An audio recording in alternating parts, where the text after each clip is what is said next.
বিখ্যাত মার্কিন পত্রিকা ওয়াল স্ট্রিট জার্নাল গতকাল একটা রিপোর্ট করেছে, যেটা নিয়ে সারা পৃথিবীতেই বেশ তোলপাড় পড়ে গেছে বলা যায়। ইরান ইসরায়েল সংকট নিয়ে রিপোর্টটা বাংলাদেশেরও অনেকগুলো মিডিয়া এটাকে পাবলিশ করেছে। খুবই গুরুত্বপূর্ণ এবং এই খবরটা শেষ পর্যন্ত ইরানিয়ানদের জন্য সুখবর না দুঃসংবাদ, সেই প্রশ্ন আমি তুলতে চাই। মানে এটা আমি ব্যক্তিগতভাবে মনে করি এটাকে যে কোনো দিক থেকে দেখা সম্ভব। এটা ইরানের জন্য চমৎকার একটা সুখবর, আবার এটা ইরানের জন্য একটা বিপর্যয় তৈরি করতে পারে। খবরটা নিয়ে একটু কথা বলি। সেটা হচ্ছে, আমি ওয়াল স্ট্রিট জার্নালের যে ভিডিও ভার্সন, এটা নিয়ে একটা ভিডিও তারা করেছেন, আমি আমার মন্তব্যে এটা দিয়ে দেব, আপনারা একটু দেখে নেবেন। খবরটা হচ্ছে, ইরানের কাছে যে পরিমাণ মিসাইলের স্টক পাইল আছে, সেটাকে ইন্টারসেপ্ট করার মতো যথেষ্ট মিসাইল ইসরায়েলের কাছে নেই। এমনকি এই অঞ্চলে আমেরিকাও ইরানিয়ান মিসাইল ইন্টারসেপ্ট করছে, তাদের কাছেও খুব ভালো স্টক আছে সেরকম না। তার মানে টেকনিক্যালি ব্যাপারটা এইরকম, ইরান যদি তার অ্যাটাক কন্টিনিউ করে যেতে পারে, একটা সময় সে অনেক ব্রেক থ্রু পাবে। এই মুহূর্তে যে পার্সেন্টেজের হিট সে করতে পারছে, তার হিটের পার্সেন্টেজ আরও অনেক বেশি বেড়ে যাবে।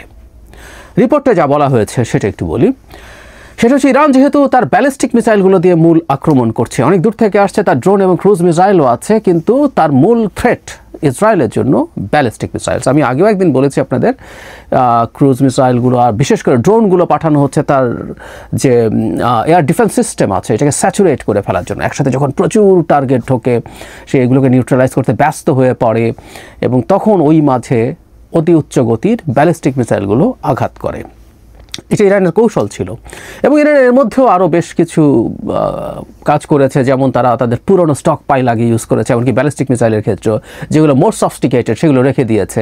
তারা রেখে দিয়েছে যে কোনো একটা পর্যায়ে ইসরায়েলের যে ক্ষেপণাস্ত্র ব্যবস্থা আছে সেটা এক্সস্টেড হবে। সেটা আমি নিজেও আমার আগের একটা ভিডিওতে বলেছি, কিন্তু ওয়াল স্ট্রিট জার্নাল যে কথাটা বলে সেটা খুবই ভয়ঙ্কর। সেটা হচ্ছে ইসরায়েলের জন্য, ইরানের জন্য আপাত দৃষ্টিতে সুখবর। আবারও বলছি, এটাকে একবার নেগেটিভ হিসাবেও দেখার সুযোগ আছে। ইরানের জন্য বিপর্যয় তৈরি হতে পারে।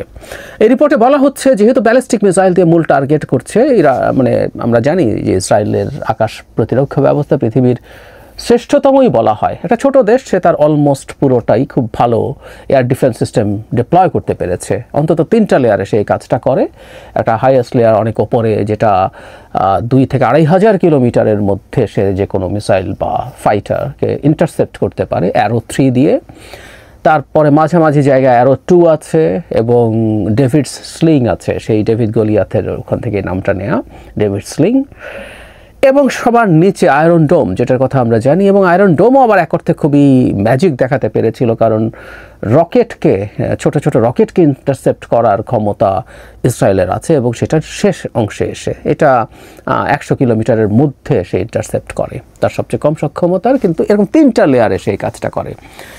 ইরান যেহেতু ব্যালিস্টিক মিসাইল পাঠাচ্ছে, আমরা অনেকেই জানি যে ব্যালিস্টিক মিসাইল আসলে অনেক উপরে উঠে যায়। ইন্টারকন্টিনেন্টাল ব্যালিস্টিক মিসাইলগুলো তো স্পেসে চলে যায়, আবার সে ফেরত আসে।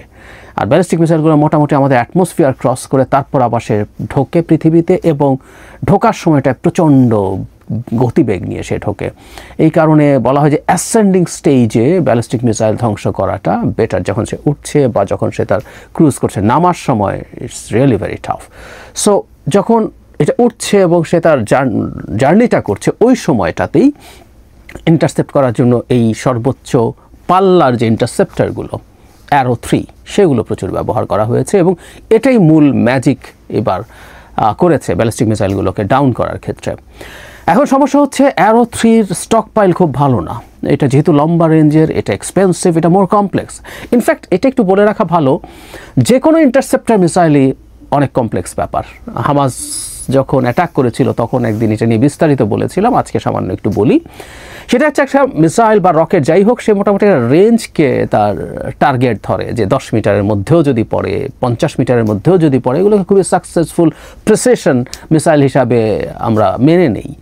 কিন্তু 50 মিটারের মধ্যে যেতে পারবে, এটা আসলে একটা ইন্টারসেপ্টারের পক্ষে হওয়া সম্ভব না, কারণ তাকে একদম স্পেসিফিক একটা ছোট টার্গেটে হিট করতে হয়। সো এটা অনেক বেশি সফিস্টিকেটেড হতে হয়। সে একটা রেঞ্জ 10 মিটার, 15 মিটার বা 50 মিটারের মধ্যে দিয়ে যেতে পারলেও আসলে লাভ নেই। যদিও এখন কাছাকাছি যেতে পারা যেসব ইন্টারসেপ্টর আছে সেগুলো বিভিন্ন প্রযুক্তি দেওয়া হচ্ছে, তারা এক ধরনের ক্লাস্টার বোমা যেরকম আছে সেই ধরনের কিছু প্রজেক্টাইল থ্রো করে একটা রেঞ্জ ধরে। যাই হোক, সেটা ডিফারেন্ট আলোচনা, কিন্তু মূল বিষয়টা হচ্ছে এগুলোকে অনেক প্রিসিশন হতে হয়, ফলে এগুলো অনেক জটিল, যেহেতু এগুলোর টেকনোলজি টাফ, এগুলোর খরচ অনেক বেশি। যেমন ওয়াল স্ট্রিট জার্নালের ওই রিপোর্টেই আছে একটা অ্যারো-3 একটা অ্যারো-3 মিসাইলের দাম হচ্ছে $2 মিলিয়ন।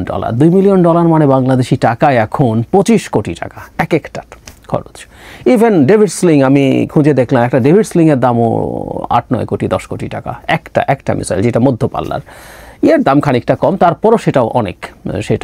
সেটা হচ্ছে, মানে আমি আয়রন ডোমের কথা বলছি, তাদের এক একটা মিসাইলের দাম 1.5 থেকে 2 কোটি টাকা, এটা শর্ট রেঞ্জ, তারপরও অনেক টাকা। কিন্তু টাকা আসলে হয়তো ইসরায়েলের বড় প্রবলেম না, প্রবলেম হচ্ছে স্টক পাইল থাকা। একটা দেশ চাইলেই একসাথে অনেক অস্ত্র বানিয়ে ফেলতে পারে, সে বছরের পর বছর ধরে বানায়, তার জমা হয়।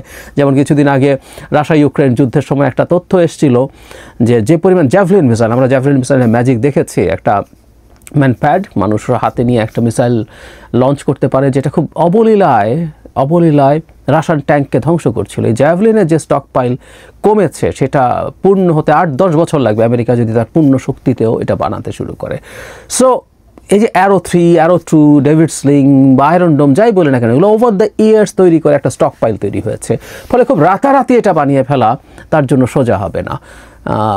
ফর শিওর খরচ ধরলাম যে তারা খরচ করবে, খরচটাকে সরিয়ে রেখে বলছি, এটা টেকনোলজিক্যালি এতটাই সাউন্ড, এটার একটা সময় লাগে। একইভাবে ইরানের ক্ষেত্রেও তাই, ইরানও যে তার বিশেষ করে ব্যালিস্টিক মিসাইলের যে স্টক পাইল তৈরি করেছে অ্যারাউন্ড 3000, সেটা ওভার দ্য ইয়ার্স মাসে 50টা-100টা করে বানাতে পারে তারা, এরকম তথ্য দেখলাম, এখনও যদি সর্বশক্তিতে বানায়।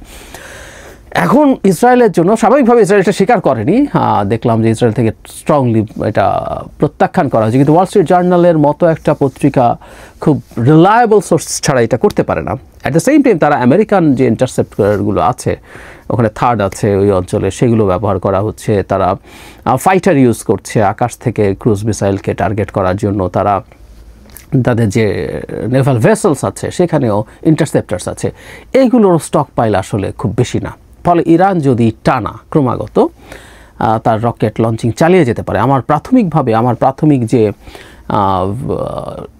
মানে ভিডিওগুলো ছিল এই সংকট নিয়ে, তখন আমি রাদার উল্টো বলছিলাম, কারণ that was the perception wide spread, সবাই এভাবেই বলছিলেন যে আসলে 3000 সংখ্যাটা তো বেশি না। কিন্তু এখন 3000 ইন্টারসেপ্ট করার মতো মানে যথেষ্ট পরিমাণ ইন্টারসেপ্টার নেই ইসরায়েলের, এটা অবিশ্বাস্য লেগেছে আমার কাছে। মানে তার মানে ইসরায়েল কি বুঝে, কি প্ল্যান করে অ্যাটাক করতে গেল, এটা একটা বড় প্রশ্ন।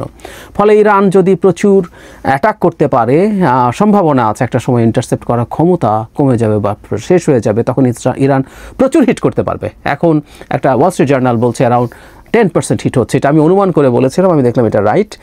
370-এর মতো লঞ্চিংয়ের ক্ষেত্রে 30টা হিট হয়েছে। সো পরে এই পার্সেন্টেজটা বাড়তে থাকবে এবং ইসরায়েল ইনক্রিজিংলি ভালনারেবল হয়ে যাওয়ার সম্ভাবনা থাকবে। এই পরিস্থিতি অন্তত এই রিপোর্টকে যদি সঠিক ধরে নেই সেটা হতে পারে। অবশ্য ইসরায়েল খানিকটা যে জানতো না তা না, ইসরায়েল কিন্তু শুধুমাত্র যে তার নিউক্লিয়ার যে স্থাপনাগুলো আছে সেখানে না, ইসরায়েল প্রচুর অ্যাটাক করেছে তার ব্যালিস্টিক মিসাইল লঞ্চিং যে জায়গাগুলো আছে এবং এগুলোর ম্যানুফ্যাকচারিং প্ল্যান্টে। গতকালও এরকম একটা হিট করে ইসরায়েল দাবি করেছে এটা একটা ব্যালিস্টিক মিসাইল ম্যানুফ্যাকচারিং প্ল্যান্ট। তবে এখানে একটা ঘটনা আছে, ব্যালিস্টিক মিসাইলগুলো অনেক ক্ষেত্রেই প্রচুর মুভেবল দিয়ে করতে পারে, ভেহিক্যাল থেকে করতে পারে, এটা সম্ভব। ইরানেরও প্রচুর আছে। সো এগুলোকে সহজে টার্গেট করা খুব সহজ না, এগুলো তারা খুব সহজে পেরে যাবেন, নট নেসেসারিলি। এখন যে কথা বলছিলাম এটা এক অর্থে ইরানের জন্য সুখবরটা অলরেডি বলে দিয়েছি যে এটা ইসরায়েলের মধ্যে ভীতি তৈরি করবে, আমেরিকার মধ্যে ভীতি তৈরি করবে, যে ইরান যদি ক্রমাগত এটা করতে থাকে তাহলে বিপদে পড়ে যাবে ইসরায়েলের জনগণ যে সিকিউরড অবস্থার মধ্যে ছিল সেই সিকিউরিটি ভেঙে গেছে। ইসরায়েলের তেল আবিবকে টার্গেট করা যায়, হাইফাকে টার্গেট করা যায় এবং বেশ ক্ষয়ক্ষতি করা যায়, যদিও ক্যাজুয়ালিটি এত হয়নি কারণ ইসরায়েল প্রস্তুত, তারা দীর্ঘদিন থেকে এই প্রস্তুতি লেগেছে, জনগণ তাদের সিকিউরড যে শেল্টার আছে সেখানে গিয়ে পৌঁছেছেন, ফলে হতাহত খুব বেশি হয়নি। কিন্তু তেল আবিব অ্যাটাক করা যায় এটাতে ইরান দেখিয়েছে, ফলে ইসরায়েল চাপে পড়বে এবং সে কোনো ফর্মে ইরানের সাথে নেগোশিয়েট করতে যাবে এবং ইরান সেই নেগোসিয়েশনে খানিকটা হলেও তার সুবিধা পাবে, এটা মনে হতে পারে। কিন্তু নেগেটিভ যে ব্যাপারটা সেটা হচ্ছে এটা ইসরায়েল তো বটে, আমেরিকাকেও এই যুদ্ধে টেনে আনার একটা সম্ভাবনা তৈরি করবে। কেন? ইরান যদি সামনে তার ইসরায়েলের এই ইন্টারসেপ্টরের ডিপ্লিশন চলতে থাকে, তাতে যদি এই ঝুঁকি তৈরি হয়, তাহলে ইরানকে একটা বেশ শক্ত আক্রমণ করেই থামাতে হবে। সেই ক্ষেত্রে ইরান যাতে যথেষ্ট পরিমাণ ব্যালিস্টিক মিসাইল বা other weapons, cruise missiles and drones launch করতে না পারে, সেটা এনশিওর করতে হবে। সেই কারণে তাদের কমান্ড সেন্টার, তাদের রেডার স্থাপনা, তাদের ব্যালিস্টিক মিসাইল লঞ্চিংয়ের জায়গা, সেটার ম্যানুফ্যাকচারিং, সেটা ইসরায়েলের পক্ষে যদি যথেষ্ট সঠিকভাবে সম্ভব না হয়ে থাকে, আমেরিকাও এর সাথে যোগ দিয়ে এই কাজটা একযোগে করে ধ্বংস করতে হবে। কারণ ইন্টারসেপ্ট যখন আমি ঠিকঠাক মতো করতে পারবো না বলে শঙ্কা তৈরি হয়েছে, তখন এগুলো লঞ্চিং এবং উৎপাদনই ঠেকানোর চেষ্টা করতে হবে। ফলে এই তথ্যটা ইরানের ওপরে আক্রমণ অনেক বেশি বাড়িয়ে দেওয়ার প্রবাবিলিটি তৈরি করেছে বলে আমি মনে করি, এবং আমেরিকাকে এই যুদ্ধে আসার ক্ষেত্রে এটা ইনসেন্টিভাইজ করতে পারে। এটা ওয়াল স্ট্রিট জার্নাল বলেছে, কিন্তু এই তথ্য আমেরিকার গোয়েন্দাদের কাছে না থাকার কোনো কারণ নেই। এগুলো খুবই ক্লাসিফাইড তথ্য। তারপরও টোটাল ইন্টারসেপ্টার্স আমেরিকান এবং ইসরায়েলিদের মিলে সেটাকে আউটনাম্বার করতে পারে যদি ইরানের মিসাইল, এটা অ্যালার্মিং বোধ হবে তাদের জন্য। সো এই খবরটা আমেরিকার যুদ্ধে আসার সম্ভাবনা বেশ বাড়িয়ে দিচ্ছে। আমরা এর মধ্যে দেখেছি জনাব ডোনাল্ড ট্রাম্প মিটিং করেছেন, মিটিং করে তিনি জানিয়েছেন যে তিনি যে কোনোটাই করতে পারেন। গতকাল আমি বলছিলাম যে এই ভদ্রলোক আসলে কী করবেন, ইটস নট শিওর। তিনি ইরানকে আরেকটু সময় দিতে চান সব কিছু মেনে নিয়ে নিঃশর্তভাবে সারেন্ডার করার জন্য, কিন্তু তিনি আক্রমণ করার কথা, আমেরিকা এই ইরানের বিরুদ্ধে আক্রমণ করবে, এটাকে রুল আউট করেননি। কিন্তু আমি গতকালের এই খবরের পর মনে হয় ইরান যদি সারেন্ডার না করে, এবং সত্যিকার অর্থে ইরানের পক্ষে কিন্তু এই জায়গা থেকে সারেন্ডার করা সোজা না, এবং এই রেজিম টিকে থাকার জন্য তাকে পাল্টাপাল্টি কাজ করতে হবে। নিঃশর্ত সারেন্ডার করা এই রেজিমের সার্ভাইভাল বা এক্সিস্টেন্সকে প্রশ্নের মুখে ফেলে দেবে। সুতরাং তারা মনে হয় না একটা আনকন্ডিশনাল সারেন্ডার অ্যাফোর্ড করতে পারে। সো তা যদি না হয়, আমেরিকা ইরানে যতটুকু ভাবা হচ্ছিল তার চেয়ে বেশি অ্যাটাক করে। প্রাথমিকভাবে বলা হচ্ছিল তাদের 2-3টা ইউরেনিয়াম সমৃদ্ধকরণ যে প্ল্যান্ট আছে সেগুলোতে অ্যাটাক করবে। আমি গতকাল এটা দিয়ে ভিডিও করেছি যে BO-57 দিয়ে হিট করবে, তাও হবে কি হবে না, একটা দিয়ে একটা গর্ত তৈরি করবে, এটাই হবে না ওটা আরেকটা ফেলবে, এভাবে করে করে করে যাওয়া যায় কিনা, নানান ইফস অ্যান্ড বাটস আছে। সো আমেরিকা এগুলো করতে পারে, করবে, কিন্তু আমেরিকা সম্ভবত আরও অনেক স্ট্র্যাটেজিক টার্গেটে হিট করবে ইরানকে। এটা যথেষ্ট যৌক্তিক বলে এখন মনে হয়।